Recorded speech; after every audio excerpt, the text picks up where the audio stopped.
Hello! Hi all. అలా ఇంకా మా ప్లాట్‌ఫార్మ్స్‌కి వెళ్ళి, మా కంపార్ట్మెంట్‌కి వెళ్ళి, మా సీట్స్ దగ్గరికి వెళ్ళాం. మా సీట్ దగ్గరికి వెళ్ళి సీట్ చూసుకున్నాం. అక్కడ ఒక సీట్‌లో ఒక ఆంటీ కూర్చుంది. అలా ఆంటీని అడిగితే ఎక్కడ ఖాళీ ఉంటే అక్కడ కూర్చుంటాం అని ఎలాగో ఆన్సర్ ఇచ్చింది. అలా ఆన్సర్ ఇవ్వడం నాకు నచ్చలే. ఇంకా రుత్విక్‌కి జాలి వేసింది. తన సీట్ ఇవ్వడానికి కూడా రెడీగా ఉన్నాడు.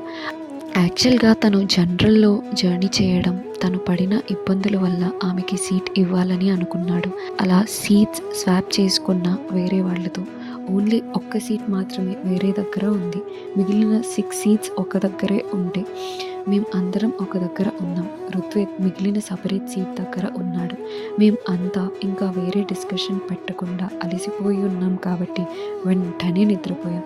ఇంకా వితిన్ 5 అవర్స్‌లో ట్రైన్ విజయవాడలో వచ్చింది.